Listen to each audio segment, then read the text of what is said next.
All right, everybody, good morning. If everybody would like to take their seat, we're going to get started. Welcome to the final day of the One Retinoblastoma World Conference. Welcome to those of you who are here with us in person. Welcome and thank you to our wonderful virtual audience. So we've had two packed, fantastic days. We had one more fabulous group of speakers line up for today. We're going to get started very soon. Please don't forget to take some fun pictures. We have a photo booth as well. I'm not very good at social media, but I know that there's a lot of people that are, so don't forget to tag One RB World and We See Hope. And also, I would like to thank one more time our generous sponsors who have made this conference possible. So let's give a round of applause to our sponsors. All right, and I'm going to pass it on to Marissa so that we can welcome our KnowTheGlow panel. Thank you so much. I would like to, again, thank everyone for being here, and going to kind of a little impromptu talk about the wonderful partnership that World Eye Cancer Hope has with KnowTheGlow. We are both organizations that are headquartered in the Southern California area, and a few years ago, Jesse said to me, "Do you know Megan Weber?" And I said, "I don't know Megan Weber." So Jesse made sure that pretty quickly I got to know her, and it's been a wonderful partnership and learning about all of the amazing work that KnowTheGlow does here in the U.S. and around the world has been very inspiring to us at World Eye Cancer Hope. I think that we have set up a model of collaboration while our organizations do very similar work for the same cause, as well as other causes that you'll hear about from Megan and Cindy. We've really tried to help each other and boost each other's organizations and work together. And the theme of collaboration, I think, is so important, especially in medicine. So thanks, Megan, and the whole KnowTheGlow team.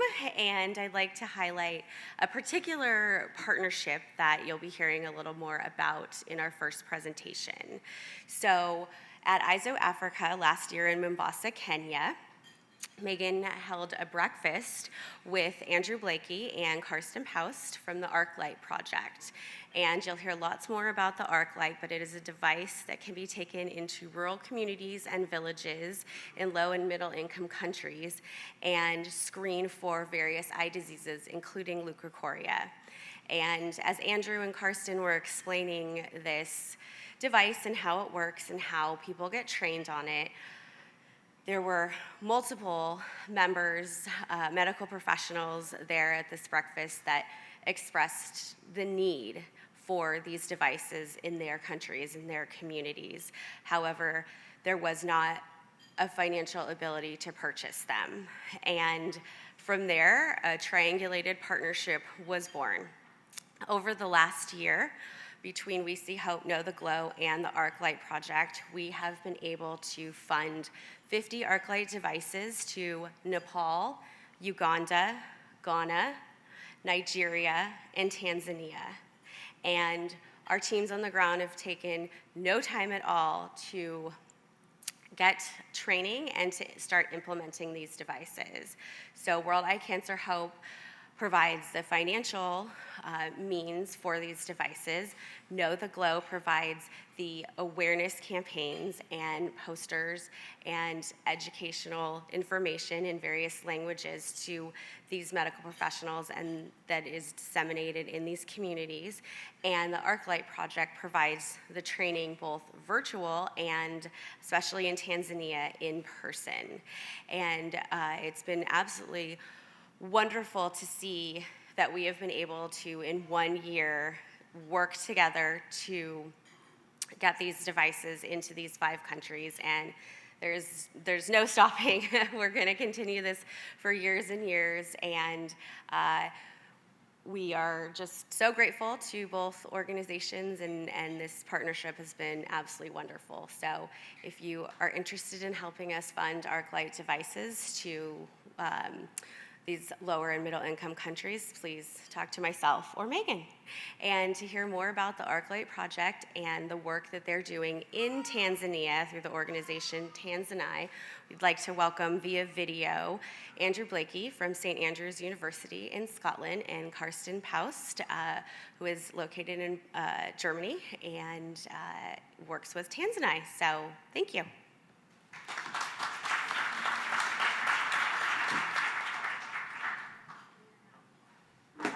Hello, my name is Andrew Blaikie. I'm an ophthalmologist based in Scotland. I'm very grateful to the organising committee to ask us to talk on an important eye care initiative from Western Tanzania.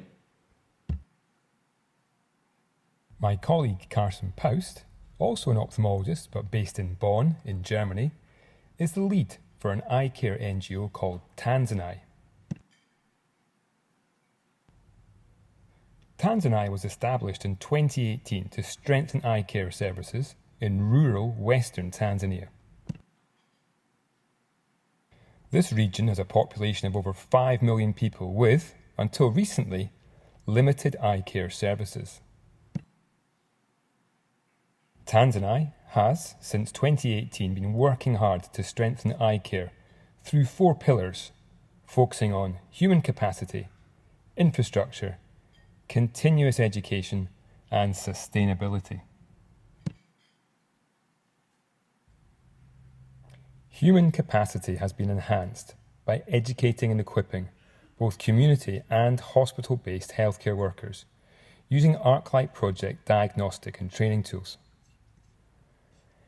Training the trainers exercises have been established and a pool of local hospital-based ArcLight trainers are now able to cascade training to community healthcare workers, using systematic workshops that take participants through procedures for the delivery of primary eye care, history taking for vision loss and red eye, visual acuity testing, observing pupils and testing light reflexes, front of eye examination, and the important fundal red reflex test to identify cataract and retinoblastoma in newborns and infants. This training uses unique simulation eyes that can mimic the appearance of cataract and retinoblastoma to train, then test participants. This allows the trainers to know if everyone is able to use the ArcLight direct ophthalmoscope properly and if they understand what they see with it.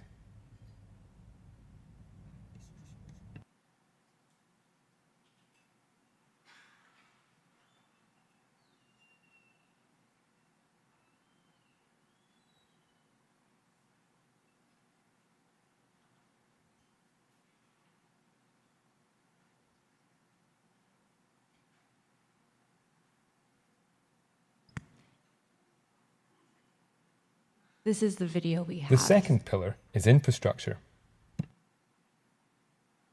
Tanzania has built from scratch several eye clinics and theatres in Western Tanzania, when before there were very few facilities, with plans to complete infrastructure development by 2026 throughout the whole of Western Tanzania.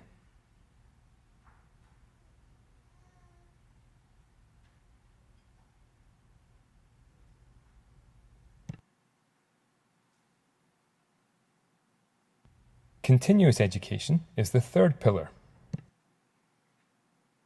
with this combining several strands of work.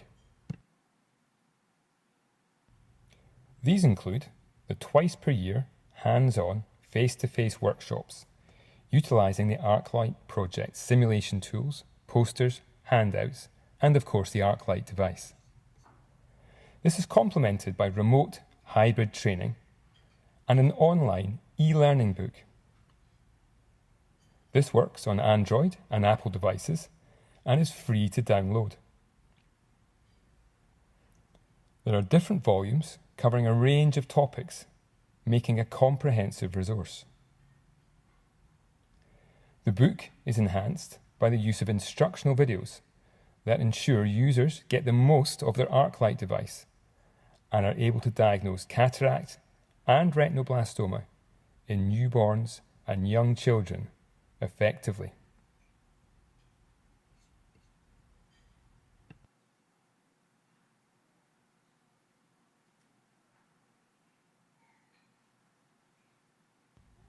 The fourth pillar is sustainability.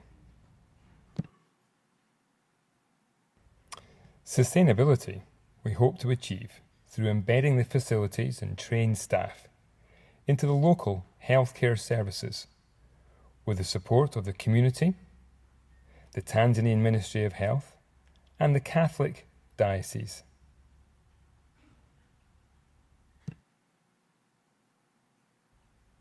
And so that is a very quick overview of Tanzania.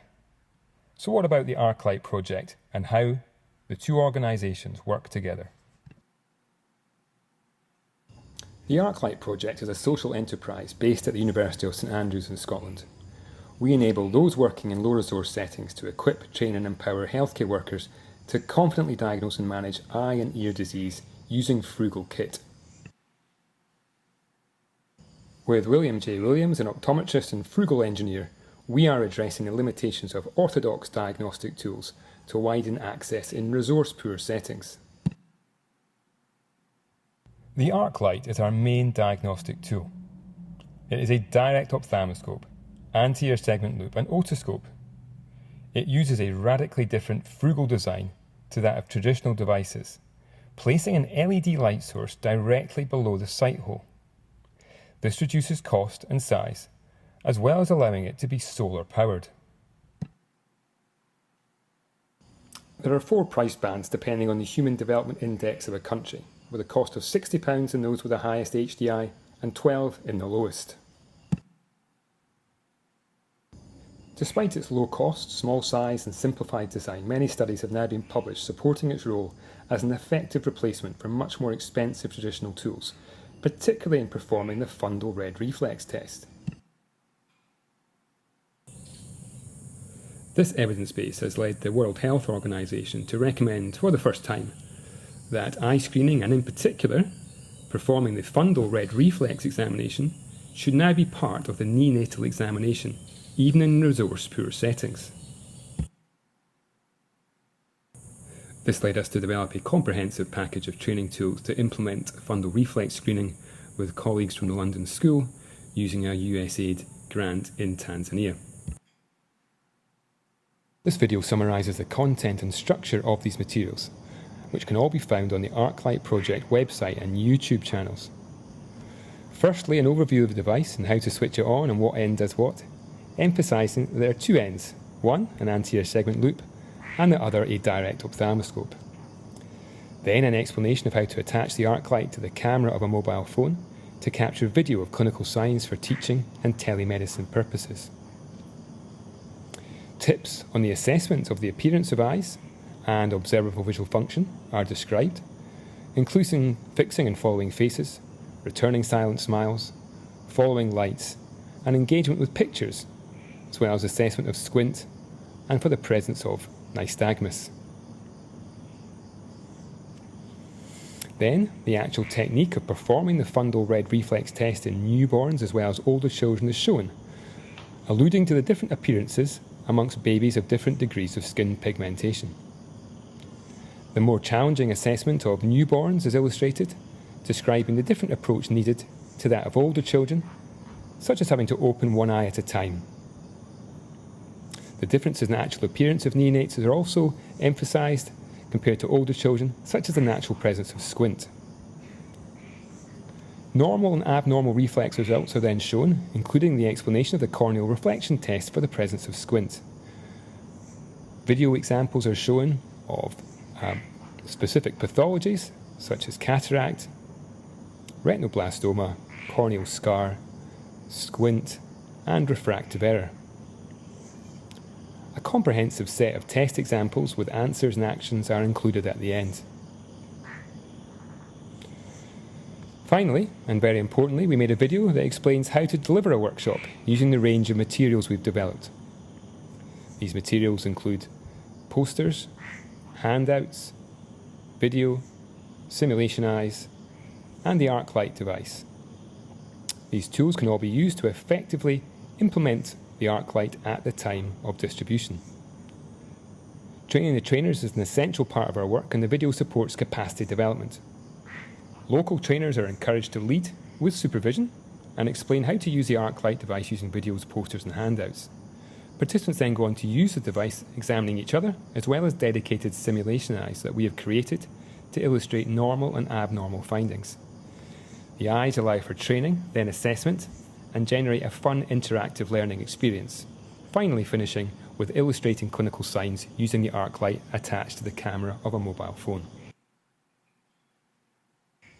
And so that's the arc light direct ophthalmoscope, a cost-effective and simple means to scale fundal red reflex screening in both high and low resource settings. And through collaboration between Tanzania and the ArcLight project, a large underserved region of Tanzania now has trained and equipped healthcare workers with modern facilities with which to identify, refer and treat children as well as adults with eye disease, preventing needless blindness, including congenital cataract and retinoblastoma. Thank you very much for your interest in our work.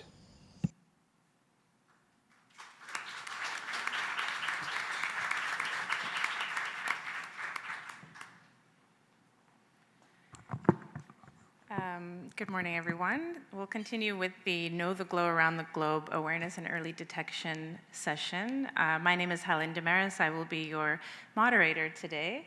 And it's my pleasure to introduce our panelists. I will introduce everybody, and they'll each take their turn at the podium. So first we'll hear from Megan Weber. Megan is from Los Angeles, California, and she's the co-founder of Know the Glow, and she'll be presenting on her goal of global RB awareness, and she'll be joined by retinoblastoma mom, Cindy Mays. Next we'll hear from Grace Bugua. She's a retinoblastoma parent and a registered nurse and chairperson of the Victorious Children's Cancer Support, in CBO in Petersburg, Virginia, and Grace is a Know the Glow Kenya ambassador. We heard from Andrew and Karsten with that excellent presentation. And after, we skip that. Sorry, I'm looking at my notes. Even though I said I didn't need a script, I'm heavily relying on it. So finally, we'll hear from Steve McCauley. Steve is co-founder of the organization Kids Kicking Cancer in Crosby, Texas.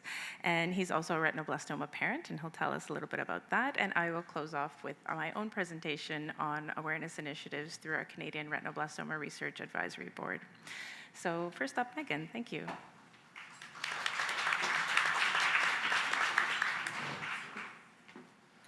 Good morning, everybody. It's so great to be here.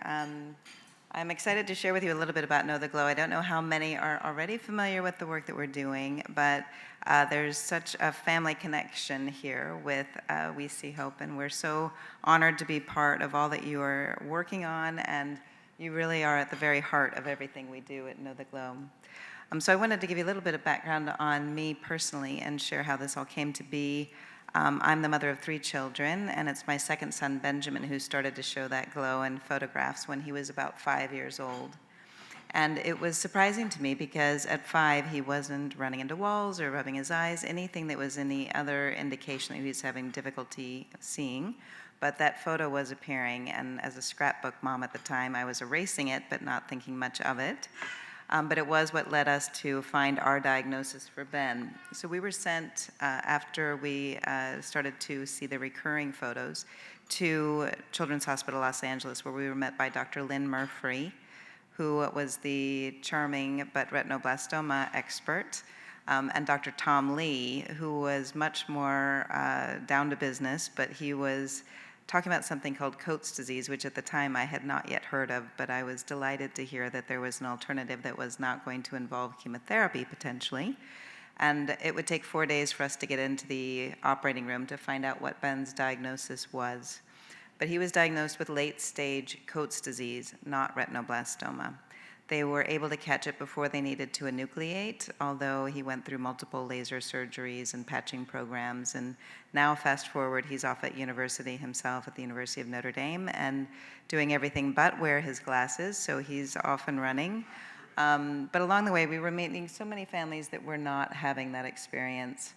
And we were also coming to learn more about this crazy glow that I'd been erasing.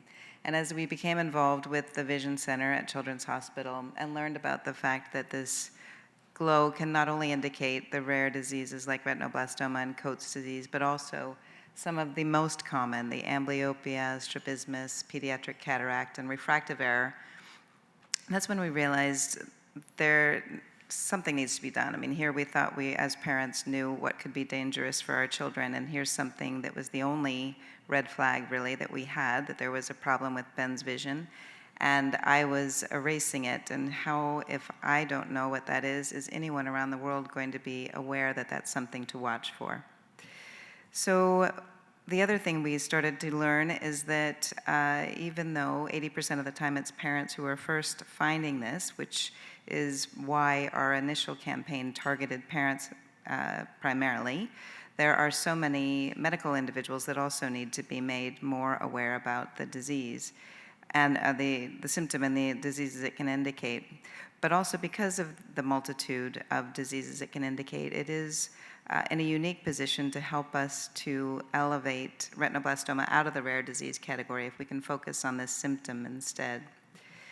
And as we learned yesterday, the glow has been identified since 250 years ago, and yet still it's not common knowledge, and that is surprising and shocking, and with children dying unnecessarily from something that could have been identified with simple awareness, we really wanted to try to find a way to create an awareness campaign, which Dr. Murphy gave us the phrase, "Know about the glow," which we shrank to "Know the Glow."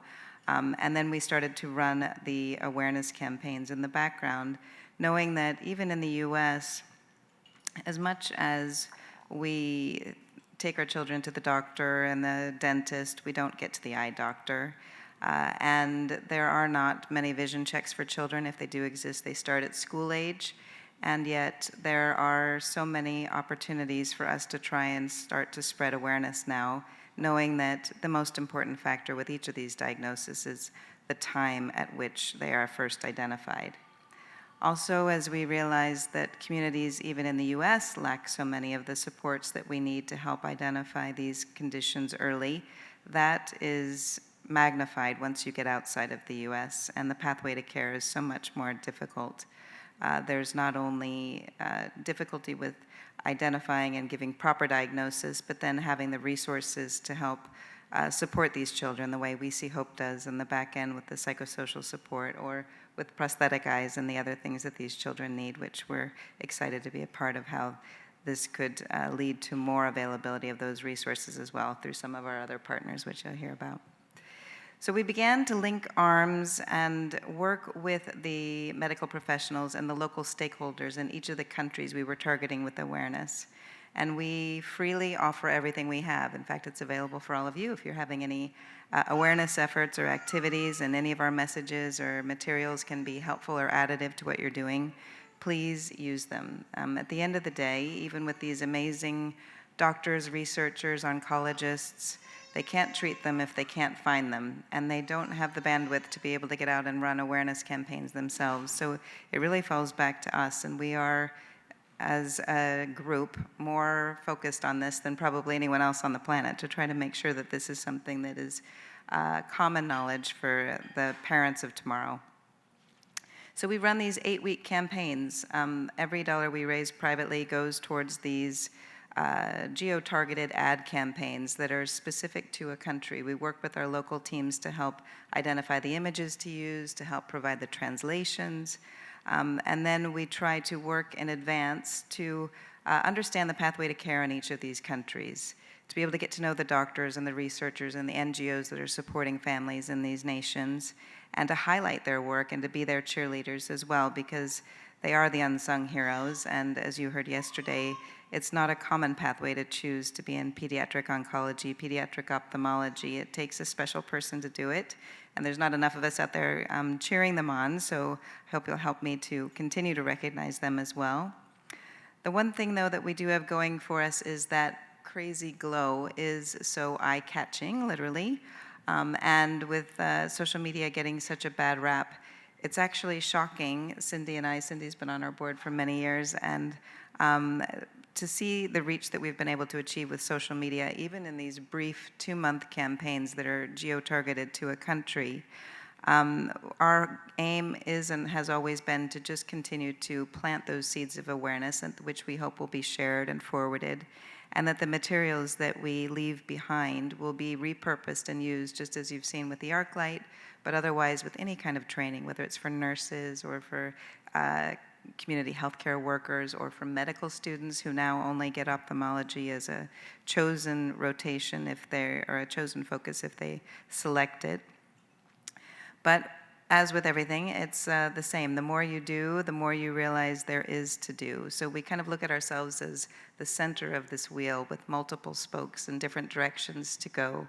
And that's where partnerships with groups like yours are so important, and opportunities to collaborate and link arms and work and advocate together, I think, has such potential for the future, and we're just beginning to see the possibilities of all of that. When we began, we really started as we're all volunteers. We had our focus just was to try to find one child with either Coats disease or retinoblastoma in the U.S. Knowing how busy the retinoblastoma parents are, we wanted to try and see if we could help to identify children and bring them to proper care. But as we began to be contacted by people from all different corners of the world, we realized how much more there was to do. And so to date, we've run over 17 campaigns in different countries around the world, with 10 countries waiting to work with us. And when we went to the ISO conference last summer, that's when everything really dramatically changed. There, doctors don't have the option to just treat patients. They need to make sure that those patients are staying the course and not abandoning treatment. They need to be sure they're comfortable with Western medicine and not being treated exclusively by the local faith healers. And they need to get over stigmas or concerns about girls not being worth the effort or distance to travel and financial. I mean, there's so many hurdles to go over, and the doctors are engaged with all of that, and yet they're the most hopeful of any doctors I've ever met. It was exciting to see just their optimism. And so because of the numbers you've heard about Africa, no matter what other countries KnowTheGlow is providing awareness to, we will always run some sort of campaign in Francophone or Anglophone Africa on a permanent rotation, so that hopefully those messages will continue to lead us to more children in time.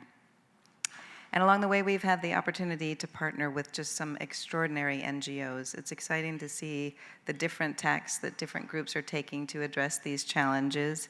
And it's been our honor to be able to partner with them and to also begin to develop our university relationships. We have 6 student chapters in universities around the world. Our student chapters, which I don't know if any of you have kids or have friends that are in universities, but we'd love to engage them. Our kids work every year to do 3 different projects a year. They do one in the classroom, where we reach out to every freshman that's coming through, so we can make sure that in those gen ed classes, all the freshmen know about the Glow and will graduate with that knowledge before they start having their children and families. And then we do one on-campus event, usually on World Sight Day, which was just last week on October 10th, to try to educate the campus at large. And then they do some sort of community event, whether it's a parade or a rare disease day or some other activity that they're choosing to try and involve their communities.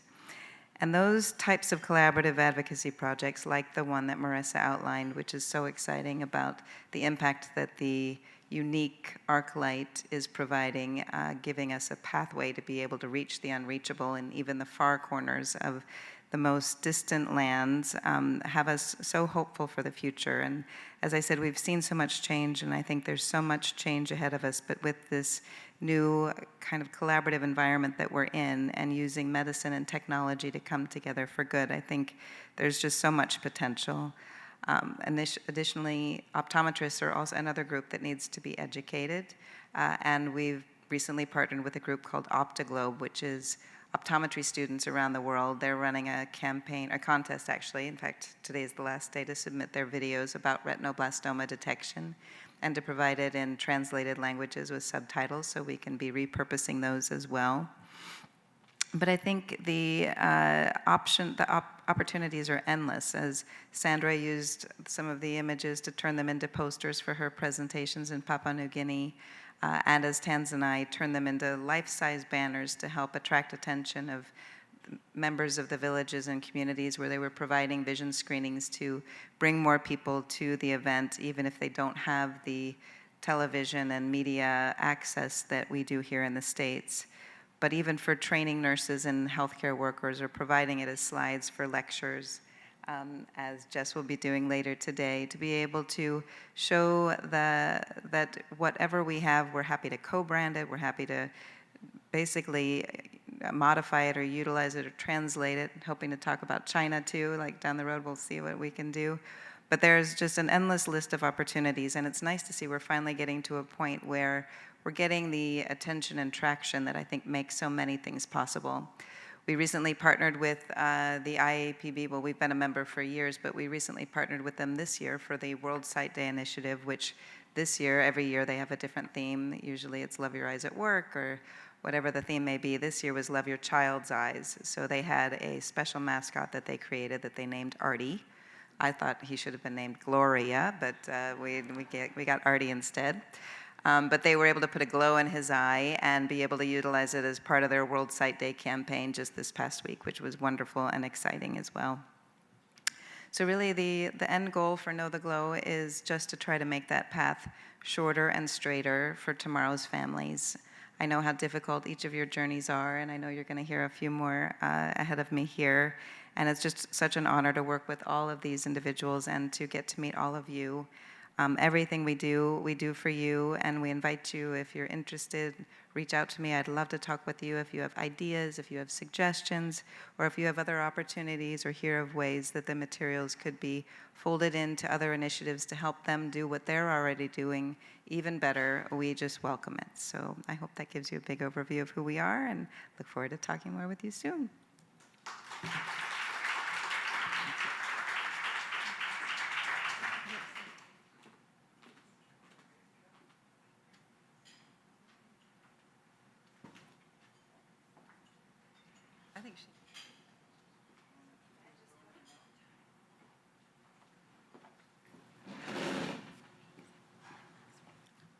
Good morning, everyone.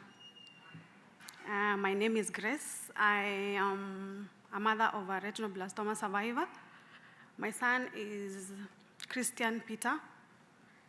So my journey with retinoblastoma started when he was like 1 year, 5 months. So I got a baby. He was just the most beautiful thing I had ever seen. He had very beautiful eyes, according to me. But at around 1 year, 3 months, I started seeing something. Like, I would say when I'm changing him, like when changing his diaper, when he's looking towards the light, I can see like a spark. At first, I thought he just has a cute eye, but it used to come and just go sometimes. So I went to the hospital, and I didn't go with my son. So I'm a nurse by profession, so I can easily access the hospital ophthalmologist. So I just went and told her, there's something that comes to my son's eye, but once in a while, and then it goes. She's like, you being a nurse, I'm not very comfortable saying it's nothing. I would like to see him, but in our hospital, we have ophthalmologists come in once in a while. So she's like, I can see her in the next 2 weeks. And then I was like, no, if you're saying about cancer, then we need to do it like tomorrow. So tomorrow I'll bring him to the clinic, and the nurse, the ophthalmology nurses can look at him, and if there's something, we can maybe get in touch with the ophthalmologist. So the next day I took him to the clinic, and they're like, there's nothing. I think you're just overthinking. Anyway, I accepted and went back home with him, and everything seemed to be okay. But like 2 months later, I was like, no, there's still something I can see. So I went and for a second opinion, who told me like, so we went to a private hospital this time. So in the private hospital, when I gave the history, the doctor was like, maybe let's dilate the eye and see what we see. So after the dilation, and then the room was made dark, and the fundoscope was lit. My son's eye just lit up, like the whole eye was white, was like gold. So he's like, I'm sorry to say, but I have some bad news, but Christian eye has retinoblastoma. And my question was, how can you just decide it has retinoblastoma by just looking? He's like, I have seen many of these, and it's very definite. Like, it has all the signs that we look for. So I'm like, it's okay. That was Christmas Eve. I mean, no, New Year's Eve. Sorry, I forgot to put my slides. Yes.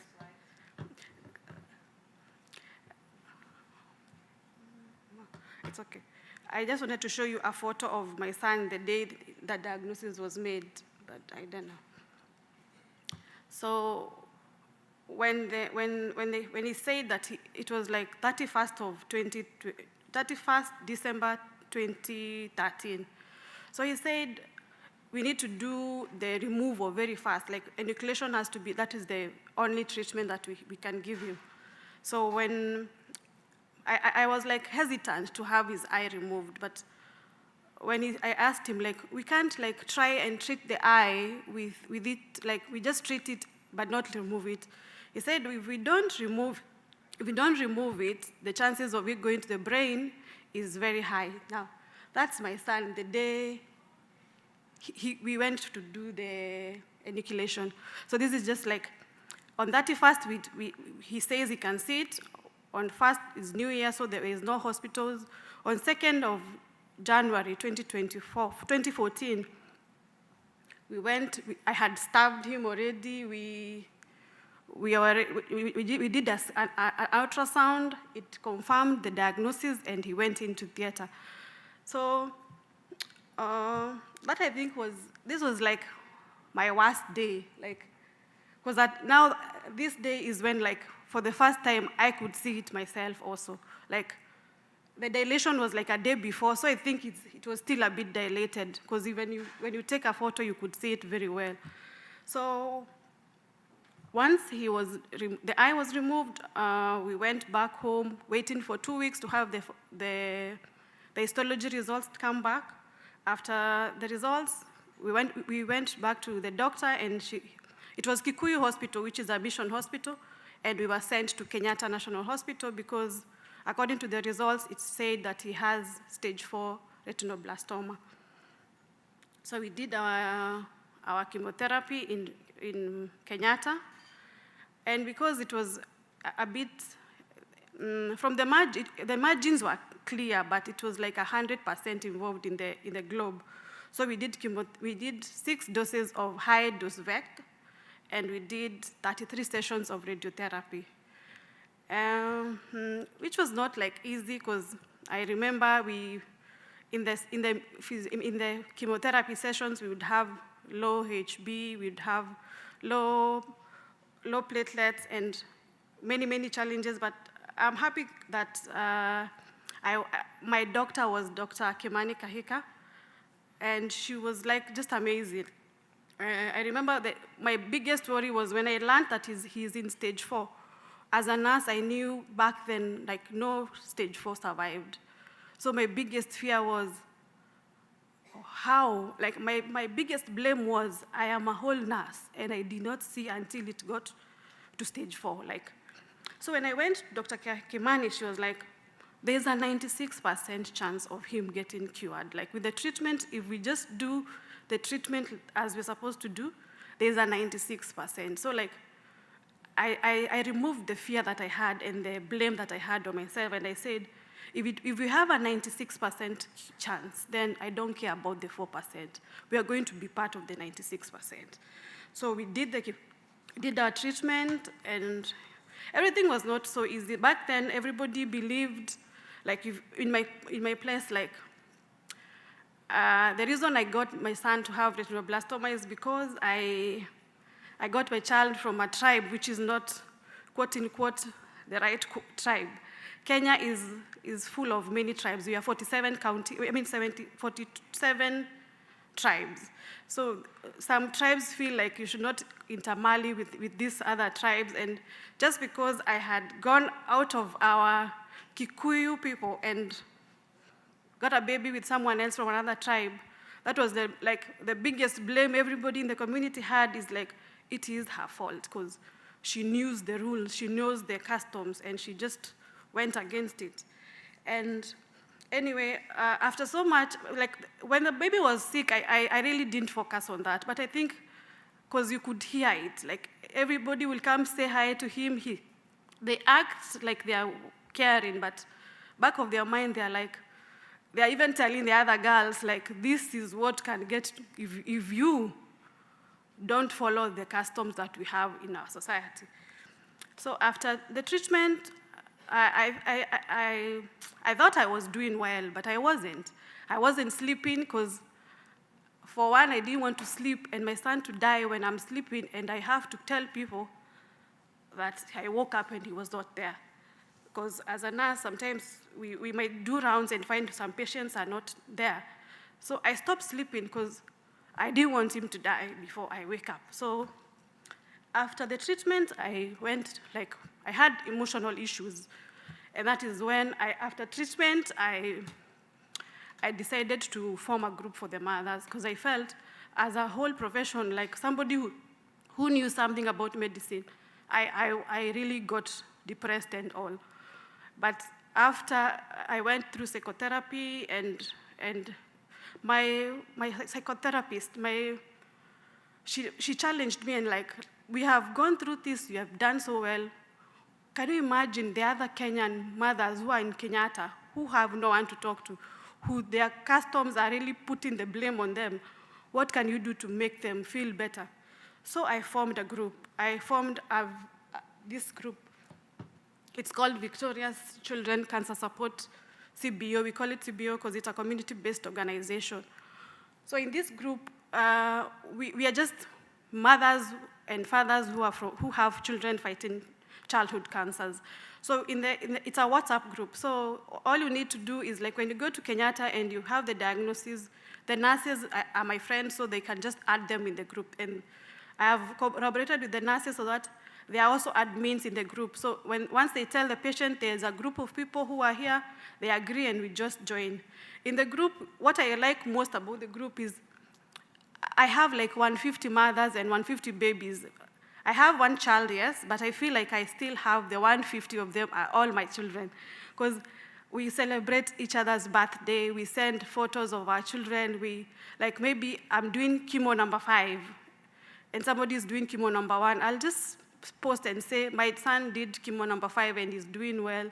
If I finish my 33 sessions and I'm like, if somebody joins in today and says, I'm so stressed up, my child is throwing up and all, I just got my first chemo, I'll tell them, I did 6 of them, I did 33 sessions of radiotherapy, and send a photo of my son doing well in school.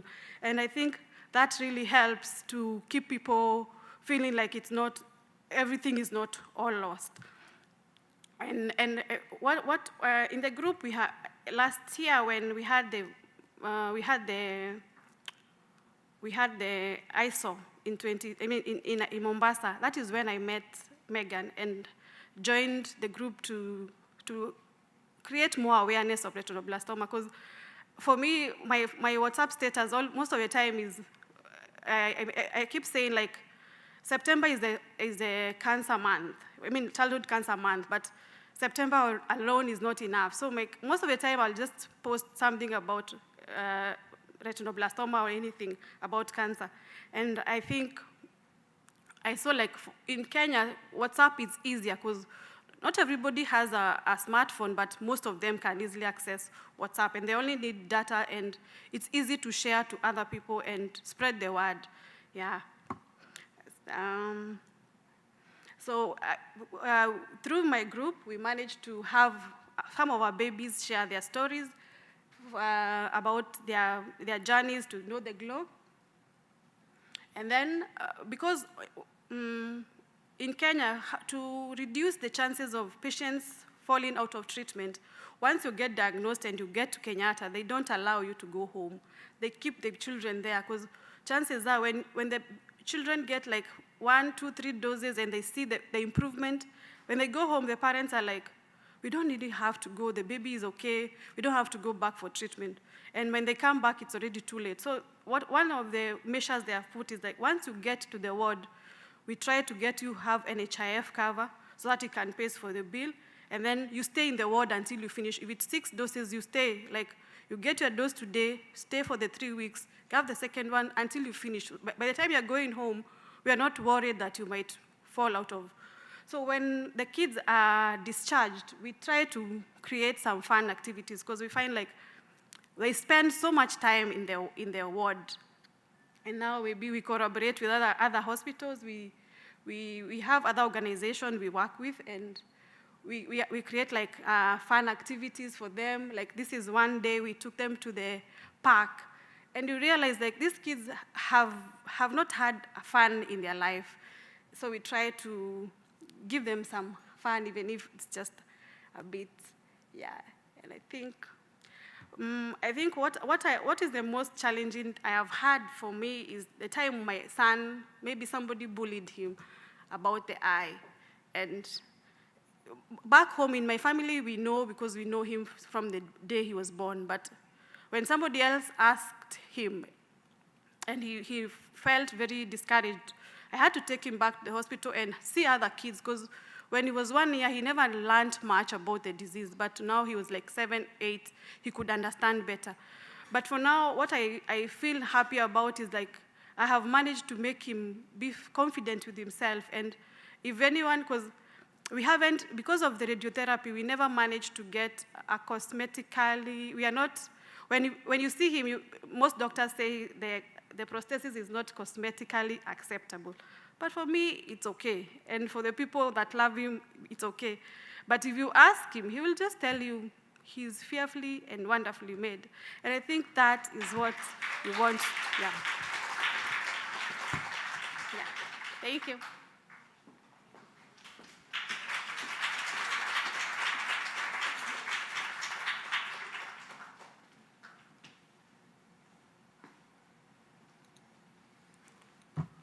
Pretty amazing story. Hard to follow up with that. I'm Steve from Texas. Aloha, howdy, and hello. But I'm going to share a little bit about our background and story and how we ended up here with KnowTheGlow panel and take any questions you may have afterwards. But I believe we have a clip. Yeah. So how we got here, it was January 8th, 2020. Our son was diagnosed with bilateral retinoblastoma in Houston, Texas. He was 10 months old that day. We went to the internet, just like a lot of folks, got as much resource and help as we could. From there, tried to research, learn. All the information from the doctors at that point was just over our head, went over like a concrete cloud. But we found that the best doctor in the world supposedly was up in New York City. And so that very next week, we jumped on a plane. We took our son up to New York, saw Dr. Abramson in his group. And it was the second opinion confirmed that the left eye at an E stage needed to be enucleated immediately. The second eye was at a class D. And we underwent 3 rounds of IAC in New York, returning once a month, every month. Again, that started in January. In March, the whole world shut down. So we went through those battles and obstacles. We loaded the family up in an RV and drove from Houston all the way to Manhattan, going across the George Washington Bridge, and just a crazy time and experience, but just the perseverance of like many of you in here as parents. We're going to do what we have to do to fight for our kids and get them the help they need. And just over a year and a half, we found that the tumor was coming back in the right eye and acting up again. And so Dr. A and his group decided that we should also enucleate the right eye. Well, in true sense, we wanted another opinion. So we go back to Houston, we talked to Doug Gombos and his team, and they also confirmed that, yeah, we cannot see the tumor due to a cataracted form by cause of the chemo. And so we decided to enucleate his eye. Throughout that journey, though, we were able to get a lot of help and support from different organizations, local and from afar. and we truly valued all the help that we received, monetarily, emotionally. It was something that really resonated with us, and we knew throughout our journey that we needed to do something to give back, pay it forward, and so we collaborated with a local group who had helped us. Talked about certain things we could do to fundraise, campaign, kind of help other pediatric cancer families out in whatever capacity possible.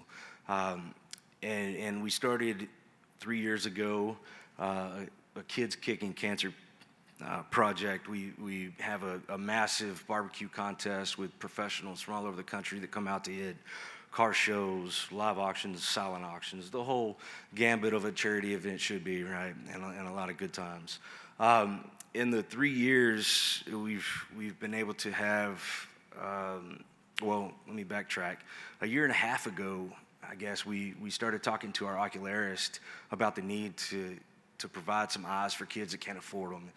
Here in the States, we have a problem with our system, Medicaid and government, and the ability to afford prosthetics, right?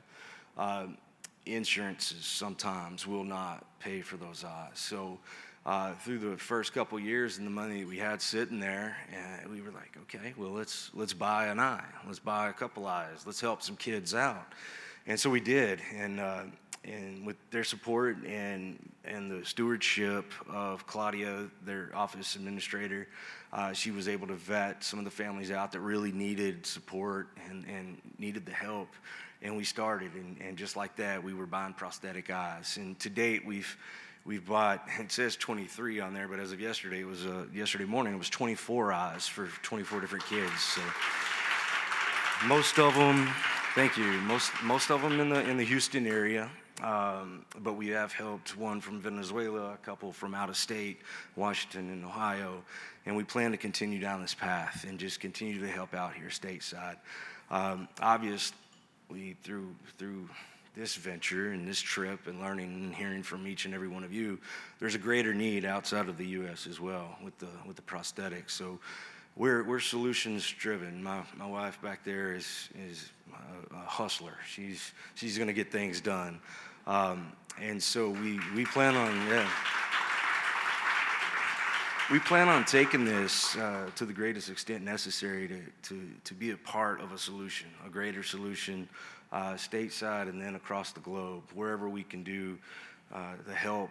That's where we want to be. And kind of go back even more, we reached out to Megan a couple years ago, I believe, had our initial conversation. I wanted to know more about this KnowTheGlow. This was all in retrospect, and you know, we should have had resources beforehand.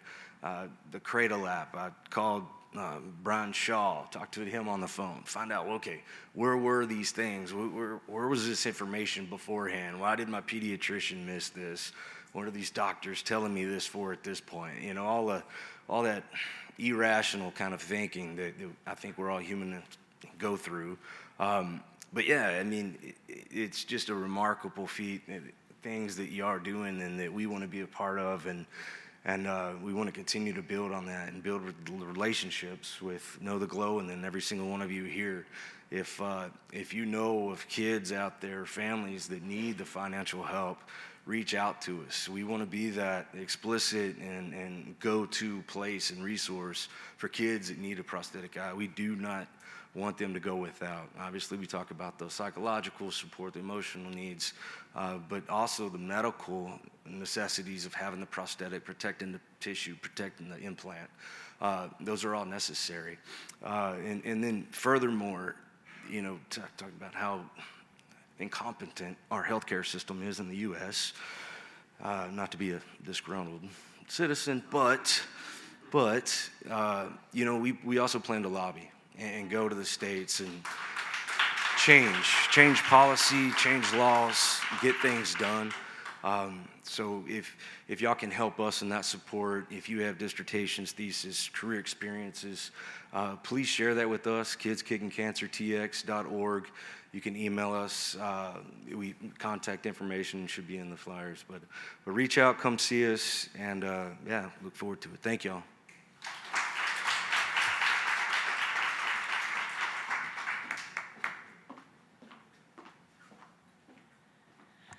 so happy to see everybody here. That makes me smile. I did my first conference back in 2017, and I realized as a retinoblastoma parent, I just had to get more involved and just share hope and share that these kids are going to thrive in their life. My name is Cindy Mays. I am a retinoblastoma parent, and I am the Director of Corporate Development at KnowTheGlow. And I got involved with KnowTheGlow after my daughter, Sullivan, who is here. She's 21 years old. She was diagnosed at 4 months by the late, great Lynn Murphy, and I think my whole thing in my life now is early detection is key, and that's why I wanted to join KnowTheGlow. I'd never heard of retinoblastoma.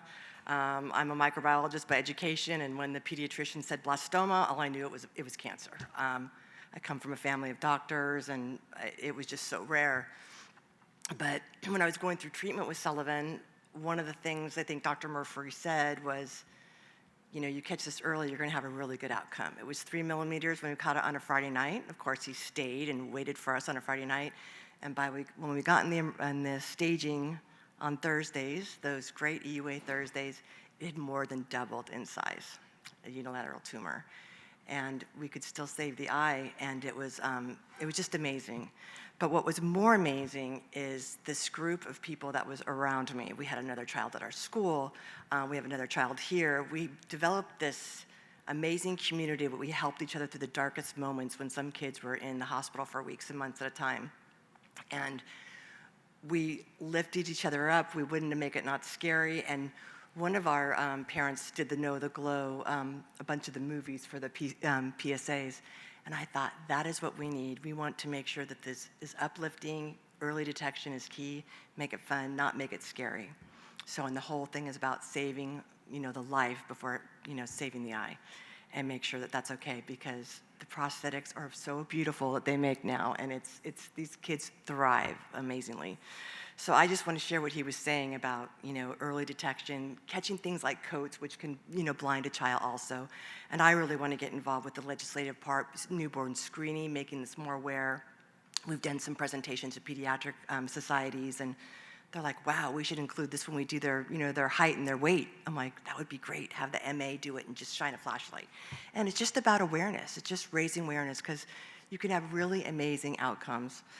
And I'm just really excited to get involved with more of these campaigns over in Africa and making better outcomes there. And I'm so excited about Jesse's new technology and knowing how to treat these tumors differently. And I heard Lynn talking about this, and when I met Jess, I was like, this is amazing. This is a test that you can see how to treat these tumors differently. And I have a feeling this is going to go all around the world, and it's going to make these kids have better outcomes and save their lives. So I just want to give it up to the doctors here for all the research that they're doing, and also for KnowTheGlow for including me when I've been, going back to work and then coming out of work and wanting to, get involved in raising awareness, especially trying to get maybe like, Pampers to say KnowTheGlow. When you're changing your baby's diaper, KnowTheGlow, just raising awareness. So I'm excited to be here and make this journey less scary. I find once a month, I get somebody on the phone that calls me, and I go sit in a parking lot and give them my full attention, say, this is a speed bump in your life. You're gonna get through this, as Dr. Murphy would say. You're gonna get through this, it's gonna be okay, your child's gonna live. So I wanna make sure every child lives, because I've seen, unfortunately, some children pass away, and it really hurts. So we want to raise detection. We want to make sure these kids thrive, and just excited to be here. And thank you for being part of this community. And if anybody has any questions for my survivor, 21, she doesn't know any different because she grew up liking to go to the hospital, and everybody's just my friend. So, but she's a good one to who's been through it. So if anybody, please reach out to Sullivan. She's right here. And thank you for being here. Thriver, not survivor, thriver, yes. Thank you very much.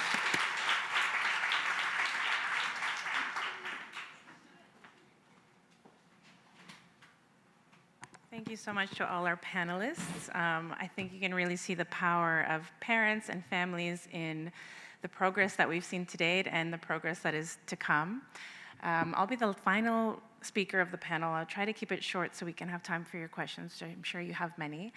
And I'm going to talk a little bit about the work we do in my lab in Toronto to engage families to prioritize early detection of retinoblastoma. We are using many patient engagement methods, and by patient, I mean anyone with lived experience of retinoblastoma. And we're inviting patients into the lab to research alongside us. So when I say engaging families, we're talking about active and meaningful involvement of patients in research and advocacy. And we know that leads to real impact. These are some photos from our board called the Canadian Retinoblastoma Research Advisory Board. And all of these members use their lived experience, just like what we heard from all our panelists today, to inform research. And at the beginning of this whole initiative, a lot of parents said, "What do you mean? We're not researchers." But your lived experience is a form of knowledge that is missing from our research right now. It's not all molecules and DNA. We need your experiences in order to bring the best therapies that are going to meet your needs. And we set out to prioritize what those top research projects we're going to focus on. And unsurprisingly, number one priority is early diagnosis, how to increase early diagnosis of retinoblastoma or decrease age and stage of diagnosis. So even in Canada, where we see some of the best and lowest stages at presentation for the most part, our families are telling us we want to do even better. And so where are the delays along the retinoblastoma journey? We all start with that active RB that is noticed as leukocoria, but you need to detect the signs. And when there's a delay in detection of those RB signs, there's a problem. The cancer will keep progressing. If you do detect those signs, the parents see it, you need to get a diagnosis. And so you go to the doctor, but again, maybe there's a delay because the pediatrician says, this isn't anything to worry about, send you back home. If you do get to a clinician who recognizes it, then there might be a delay in treatment, and the cancer continues to progress. And then as we heard, I have the old term treatment abandonment, but maybe we should be talking about treatment continuity. That's another delay. And so what we're talking about when we're talking about awareness is really decreasing the delay in parents and families detecting those early signs, and the clinicians reducing their delay in recognizing those signs. And sometimes parents can play a really big role in advocating and teaching those clinicians who don't recognize the signs. And so what we classify this delay as, in sort of the scientific terms, is lag time. And we like to measure it and see what is the lag time currently and how can we decrease that so that we can have better outcomes for our patients. And lag time around the world changes. We've heard a little bit about that. These are just 3 examples from some friends and colleagues in Kenya, Ethiopia, and Ghana. The early work done in Kenya showed that the delay, that lag time was about 7 months, and that when you looked around the country, it changed. And so the longest lag time of 14 months was in the easternmost province on the coast, which is actually quite far away and hard to get to a referral center. Ethiopia, 7.3 months. I have a little asterisk there because lag time was defined a little bit differently, but I won't get into those details.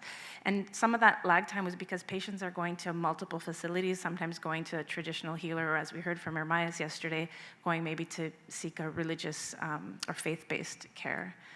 And 60% initially went to a close-by center that had no retinoblastoma care. So even if they got that diagnosis, they're traveling a long way to get that treatment. And our recent paper from Ghana, from Lorna and Vera and team, shows about 8 months. And that's a huge delay when you consider that the countries around the world. Didi Fabian and Swathi Kaliki and team showed that the lag time between the first symptom and treatment is 5.5 times higher in low-income countries, 3 times higher in low and middle-income countries, and 1.6 times higher in upper middle-income countries when compared to high-income countries. So we know that there's room to improve. And so when we're talking about interventions, we're talking about reducing interventions that are in that yellow section. And so we've heard about public awareness campaigns and KnowTheGlow. There's really great movement there. Here are two examples from Kenya, the KnowTheGlow poster, as well as the poster done years ago by the Kenyan National Retinoblastoma Strategy. These posters were put up everywhere by the Ministry of Health. There were radio campaigns and television and really grassroots ways to get the public to be aware of what these signs are. And I remember a retinoblastoma radio show that was done by Daisy's Eye Cancer Fund, formerly We See Hope, in Mombasa that year. And callers would call in and say, I see this like funny thing in my mom's eye, you know. And sometimes we got people concerned about cataract, but the point is that, that the word was getting out there. We also did medical awareness in Kenya, where this is the maternal and child health booklet, and you can see on page 25, this is where the eye problems checklist is, and the nurse is supposed to use that in the well baby visit and go down the list and say, is there a white pupil? Is there a squint? And if there is, then that baby should be referred. Then there's also the issue of heritable RB. So we know that if we have retinoblastoma that you carried that RB1 gene mutation, that the next generation may be at risk. And yet our work in Kenya showed, hey, there's late presentation of children of survivors, which doesn't make sense. If you're a survivor, you should have been told that maybe your child will be at risk, but that information didn't always get translated. But recently, we've published a story from a mom about her journey with retinoblastoma, her understanding of that white reflex, and noticing it in her daughter. And survivor awareness really can lead to better outcomes for affected children. So we go from a mom who's lost an eye when she was a baby to a baby who's now being treated with vision and life-saving therapies. And so that's really exciting progress from Kenya.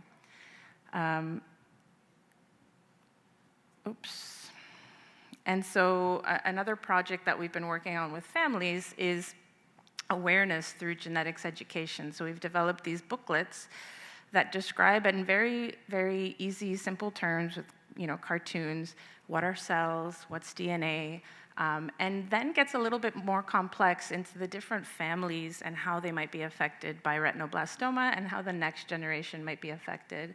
And we've just published a preliminary assessment with Kenyan families to understand, you know, how can they use this. We're planning studies where this may be used by counselors to help families understand their genetics. And when we bring this back to our Canadian group, who's also interested in genetics, they say, can we use this here as well? So we're looking into developing some educational tools that, yes, will tell us about our genetics, but for heritable survivors will also help us detect retinoblastoma earlier, particularly in places where there's no genetics just yet. And so, just in summary, delay in diagnosis is a surmountable problem. Awareness efforts can really target specific points in that RB journey, from that detection of signs to the diagnosis.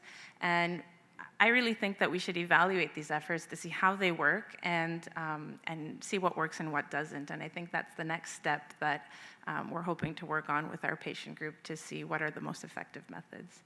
So those are some acknowledgements for all the things I've very quickly presented. And now we have about 3 minutes for questions. So I welcome you to come to the microphones and ask anything that's you're thinking about. Thanks.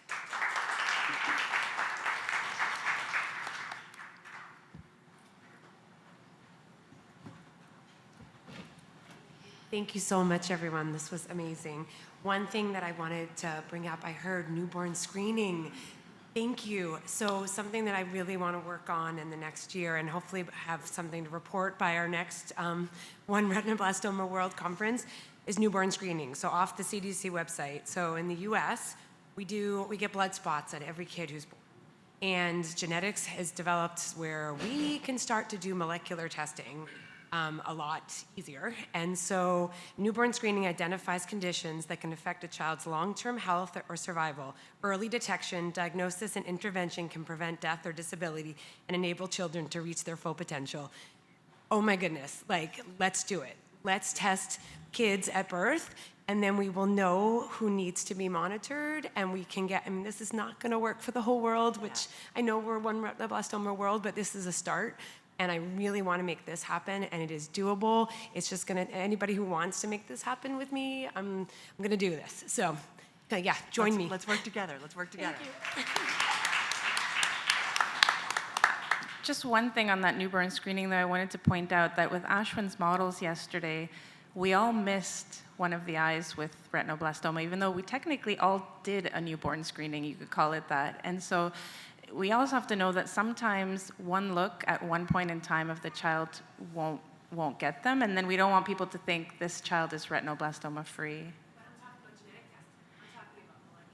Then, right, that could be like a needle in a haystack, but yeah, we can talk about it. Yeah.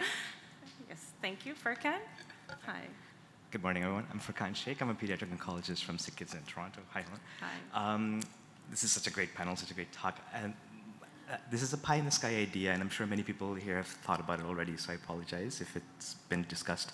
You know, we talk about things like apps for early detection of leukocoria, but the problem with apps is that it's a circular problem, right? You will only download the app once you know about retinoblastoma, but you will only know about retinoblastoma once it's too late for the app to help. And so, you know, a great way around that would be to essentially embed the code of these apps in the native iOS, right? So that out of the box, whether it's in the iOS or in the health app or something, there's a quiescent code that's detecting, that's analyzing every picture through artificial intelligence and calculating a risk of true leukocoria, and a pop-up would appear to say, hey, we suggest you take your child to the family doctor. That would be in an instant, you would have 8 billion RB, early detection agents out there in the world. The problem, of course, is how do you make that happen? You really need to get Tim Cook or Sundar Pichai, to the next 1RB World Conference. I don't have the clout to do that, but maybe between all the advocates and lobbyists and everyone in this room, that could be something that potentially could be achieved. I wanted to know your thoughts about that. That's a great question and a great comment. I mean, I think from our perspective, it's like we're always looking at KnowTheGlow about trying to build awareness about the glow, but at the same time, we're very mindful of the fact that even with the upgrades in the latest iPhone or the latest Android, I'm always worried that the next iteration is going to get the new algorithm and the red eye reduction that is going to erase that one clue that we have. So I think there are conversations that we should start to think about having with the powers that be at Apple and Google to try and make sure that we can at least retain what we have, number one. But in a perfect world, yes, it would be wonderful if it would send up a flare or a flag, or even if it would just dangle a KnowTheGlow image in their feed or something like that if it was on Instagram or Facebook, so that they're not too much in the big brother position, which is what halted us when Jess was talking with Facebook, for example. But it is ironic that they could run an algorithm and probably draw together from that huge pool of photos that they have in their bandwidth all of the images at risk and be able to notify parents, and yet they are hesitant to do so for legal reasons, which I kind of understand because of the liability, since we're not allowed to give medical advice either. But I do love the way you're thinking, and if anyone has those connections with those kinds of individuals or has that technical mindset, I'd love to chat with you. I also wanted to point out that Andrew and Karsten are online, so would you like to answer that question? Do you have anything to add? And also, if there are questions for all our panelists, please let us know. Hello, hi, can you hear me okay? Yes. No, that's great. No, it's a really interesting point that the previous speaker raised there about the mobile phones. You don't really need AI to interpret the appearance of a abnormal kind of red eye image. You just need eye intelligence. You just need human beings to understand that if the reflex in the two eyes isn't symmetrical or one eye is missing the reflex, then that's abnormal. And to be honest, mobile phones, just the way they're developed and designed, with the light being here and the lens being here, they are essentially ophthalmoscopes, but only when you get far enough away from the individual that the light and the lens become essentially lined up, just like an ophthalmoscope. So, I mean, patient education just needs to be, take a picture of your child from 3, 4, 5 meters every 2 or 3 months in the first year or two of life, and you will get a direct ophthalmoscope kind of fundal red reflex examination. And if you see a difference in the colour of the pupil, well, ask your healthcare provider to do a further examination. Thank you. I think we have a question. My name is Tim Deschler. I live in Orange, California, and I'm a father of Nicole. She's downstairs thriving in the Child Life Center, and she's doing artwork, and we're really pleased to be here and thankful for everybody here. After listening to you, I thought, what can we do to give back, And being in Orange, we're only 25 miles from, Chalk, and that's pretty lucky. A lot of people in this country, in this world, aren't so lucky. And so we happen to be fortunate enough to have a very large house, and we have extra rooms, and we could easily accommodate families who have to get treatment with Dr. Berry. And so my question is, how do we facilitate that gift?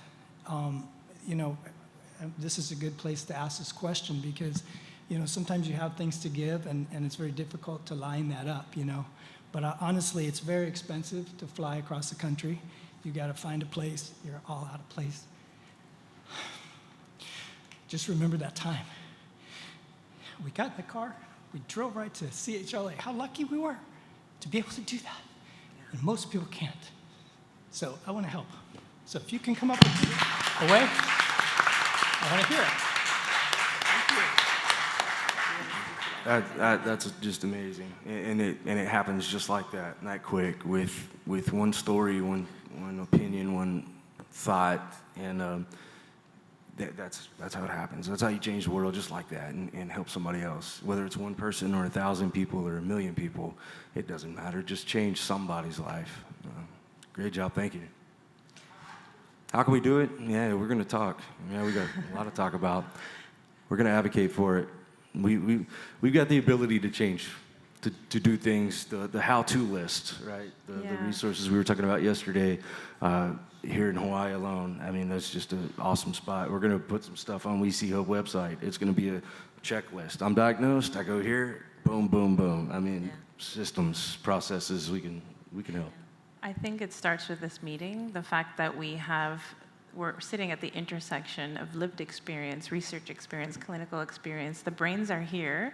We just need to keep continuing the discussion and learning how we each think and work and adapting to each other. And I think we'll solve this together, but it's going to take some work. It's not one meeting, it's that consistency. So I think we keep this going. Marissa, Yes. I just want to make a comment. I think yesterday I was on my soapbox talking about the struggles I've had advocating for awareness in my hometown, but I think we really need to turn it on its head. It's not my voice that the government want to hear from. It's not my voice the policymakers want to hear. It's the parents' voices. It's the survivors, thrivers' voices that need to be before my voice.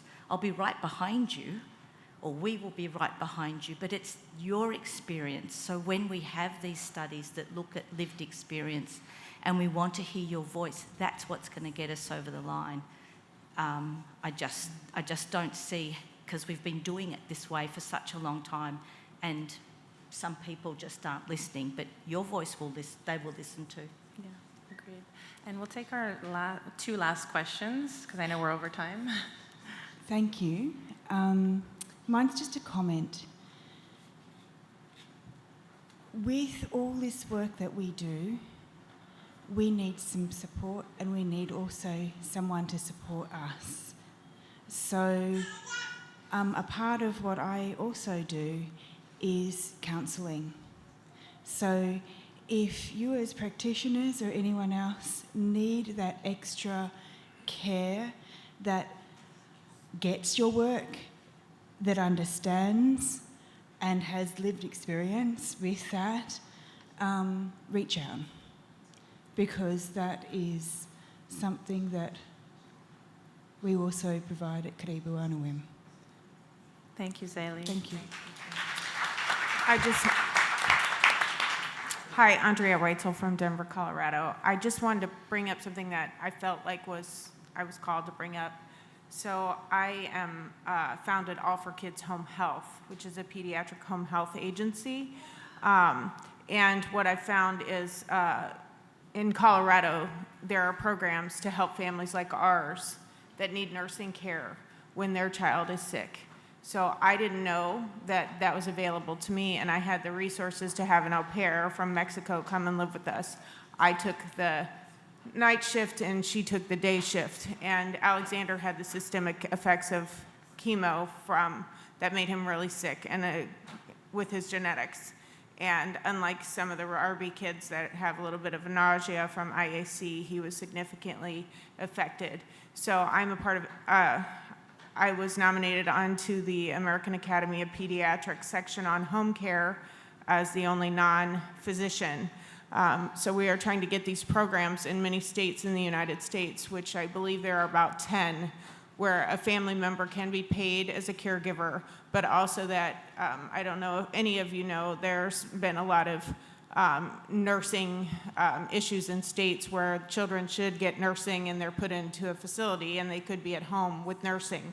So depending on what state you live in the United States, if you have a sick kid with, going through chemo that doesn't need to be in the hospital, that can be at home, you may be able to get a nurse to come to your home and care for your child.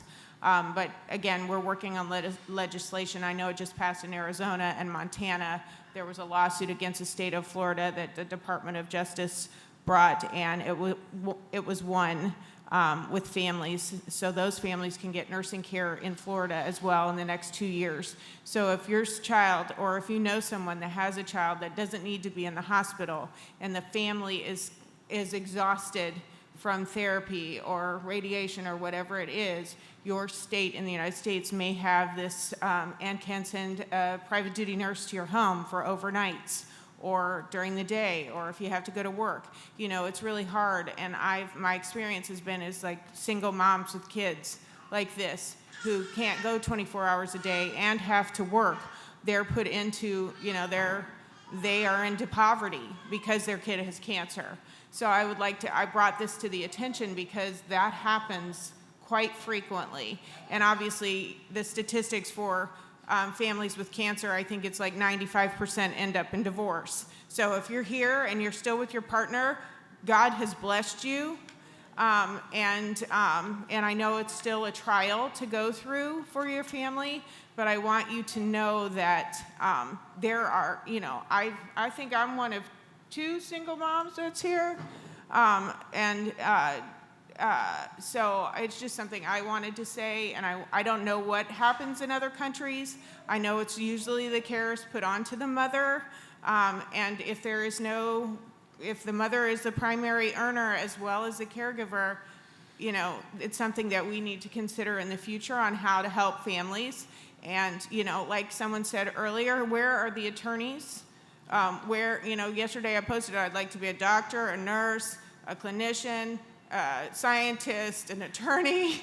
Like, these are all the things that I feel like we need, and we need some, in some organization, we need someone to help legislation pull through some of the things we need, like prosthetic eyes, like home care for kids that are sick. Sorry, I'm on my soapbox. I will let you go. Thank you so much. If you have questions about your state or home care, or if you are a clinician and you want to know what's in your state, I'm sure your social workers may know, but most people don't know that this is available to them. I did not know it was available to us, and I had a really sick kid, and I had to go to work in the day and then stay up all night with a nursing baby. So it's just something to consider in the future if you didn't know already. Thank you. Thank you so much.